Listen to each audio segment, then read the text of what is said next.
ব্যক্তিগত কিয়ামত কবর আর সমষ্টিগত কিয়ামতের ব্যাপারে আল্লাহ তাআলা বলেন লা তাতিকুম বাগতা, কিয়ামত হঠাৎ শুরু হয়ে যাবে, হঠাৎ কিয়ামত শুরু হয়ে যাবে।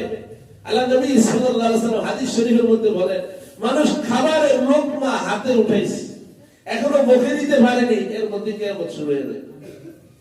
আল্লাহ নবী বলেন, মানুষ হাউস মেরামত করছে, এখনো হাউস থেকে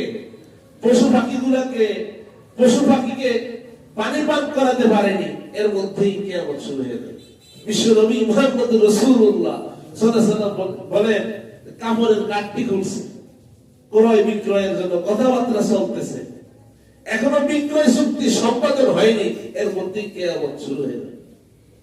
বিশ্ব নবী মুহাম্মদ রাসূলুল্লাহ সাল্লাল্লাহু আলাইহি ওয়াসাল্লাম বলেন, উটনীর দুধ দহন করছে, উটনীর দুধ দহন করে বাড়িতে ফিরবে, এখনো পান করতে পারেনি, এর মধ্যে কিয়ামত শুরু হয়ে যাবে। আল্লাহ বলেন, ইযা ওয়াকাতিল ওয়াকিয়া লাইসা লিওয়াকাতিহা কাযিবা, যখন ঘটনাটা ঘটে যাবে, যা ঘটার মধ্যে মিথ্যার কোনো অবকাশ নাই। বন্ধু ভাত খাইতে বসছে, আমেরিকা থেকে ফোন আসবে, কি রে বন্ধু কি খবর? এই কি খবরের লগে শেষ, ওদিক দিয়ে আসমান ভেঙে চূর্ণ বিচূর্ণ হয়ে গিয়েছে। বাংলাদেশ থেকে বোন দিয়েছে, কি রে বন্ধু কি খবর, কি লগে শেষ, আসমান জমিন সব সৌসির হয়ে যাবে। কবি বলেন, আসমান ফার যায়েঙ্গে জমি fur জলজলা Hoga, Mohammad Takht for হোগা, আদালত ফর খোদা হোগা। আসমান জমিন চূর্ণ বিচূর্ণ হয়ে যাবে, জমিনের মধ্যে ভূমিকম্প শুরু হয়ে যাবে, এই জমিকে তামার জমিতে পরিণত করা হবে, এই জমিকে তামার জমিতে পরিণত করা হবে। আজকে তো মুসলমানরা খুশি, সিরিয়া বিজয় হয়েছে, স্বৈরাচারী শাসকের পতন হয়েছে, যারা 54 বছর পর্যন্ত ইসলামপন্থী যারা ছিল তাদের উপরে জুলুম নির্যাতন করেছে, স্বৈরাচারের পতন হয়েছে। কিয়ামতের আগে দিয়ে এরকম স্বৈরাচারদের পতন হবে। এই সিরিয়াতে যে মসজিদ মুজাহিদরা নামাজ পড়েছে, এই মসজিদে বেতলাহাম তার জন্মস্থান, ঈসা আলাইহিস সালামের জন্মস্থান, ওই মসজিদে দেখলাম মুজাহিদরা নামাজ আদায় করছে, আল্লাহ পাকের বরত্ব মহত্ব ঘোষণা করেছে। ঈসা আলাইহিস সালাম কিয়ামতের আগে ওই মসজিদে সাদা গম্বুজের পূর্ব পাশে অবতরণ করবেন, সেখান থেকে বলবেন তাড়াতাড়ি মই নিয়ে আসো, নিচে আনবেন। আল্লাহু আকবার বলেন। ঈসা আলাইহিস সালাম আসমান থেকে ওই মসজিদে ছাদে নামবেন, কোন সিঁড়ির প্রয়োজন হয় নাই, কিন্তু মসজিদের ছাদ থেকে নিচে নামবেন। ঈসা আলাইহিস সালাম বলবেন, সিঁড়ি নিয়ে আসো, সিঁড়ি নিয়ে আসো। বিজয়ের সূচনা শুরু হয়েছে আফগানিস্তান থেকে, এই শুরুর সূচনা আস্তে আস্তে চলতে আছে, এই দ্বারা অব্যাহত থাকবে। কিয়ামতের আগে আল্লাহ রাব্বুল আলামিন পুরা পৃথিবীর শাসন ক্ষমতা মুসলমানদেরকে দান করবে। সুবহানাল্লাহ। পৃথিবীতে সারা পৃথিবীর ক্ষমতা মুসলমানদের হাতে থাকবে, মুসলমান এই দুনিয়াতে ন্যায় ইনসাফ কায়েম করবে।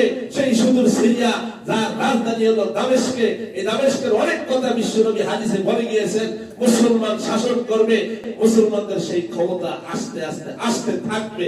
সুবহানাল্লাহ। আজকে ফিলিস্তিনের মুসলমানরা মার খায়, একটা সময় আসবে ফিলিস্তিনের মুসলমানরা মার খাবে না, ইমানের অগ্নি পরীক্ষায় তারা উত্তীর্ণ হবে, মার খেয়ে তাদের ইমানের অগ্নি পরীক্ষা আল্লাহ নিতেছেন। কথা বলে ঠিক না ঠিক? কিন্তু আমরা ভয় পাই, আমাদের ইমান ওইরকম না। আল্লাহ নবী এই সময় দুনিয়াতে এসেছেন, হুজুরের সাথে মাত্র 6 থেকে 7 জন লোক মুসলমান। নূহ আলাইহিস সালাম দুনিয়াতে এসেছেন, মাত্র 80 জন মুসলমান। আর আমরা পৃথিবীতে প্রায় 200 কোটি মুসলমান। কথা বলে ঠিক না ঠিক? কিন্তু আমাদের সেই ঈমান নাই, সেই হুঙ্কার আমরা দিতে পারি না। আমরা আল্লাহু আকবার বলতে ভয় পাই। কথা বলে ঠিক না ঠিক? আমরা আল্লাহু আকবারের স্লোগান দিতে পারি না, কোরআনের স্লোগান আমরা দিতে পারি না, ইসলামের পক্ষে কোরআনের পক্ষে আমরা কথা বলতে পারি না। কথা, এইজন্য আমাদের ঈমানকে মজবুত করতে হবে। নবীর সাহাবীদের মতো আমাদের হুঙ্কার ছাড়তে হবে। খালিদ বিন ওয়ালিদ যখন হুঙ্কার দিতেন, কাফের মুশরিকদের হাত থেকে অস্ত্র কাঁপতে কাঁপতে পড়ে যেত। মুসলমানের এরকম হুঙ্কার দরকার। এখন বিজয়ের সময়, মুসলমান এই পৃথিবীতে সুশাসন প্রতিষ্ঠা করবে, আস্তে আস্তে স্বৈরাচারদের পতন এরকমই হবে, আর জালেমদেরকে আল্লাহ পতন এভাবেই করে। দেখেছিলাম বিজয় করার পরে তারা সর্বপ্রথম আল্লাহ পাকের শুকরিয়া আদায় করছে।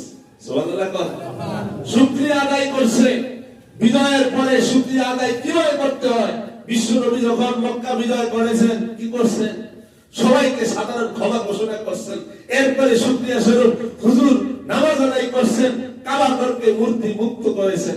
কিছুটা মিল আছে। আগেই ঢুকে তারা বিজয় করে যত মূর্তি ছিল সব ভেঙে শূন্য বিচ্ছিন্ন করে দিয়েছে। দেখছেন না? দেখেন না?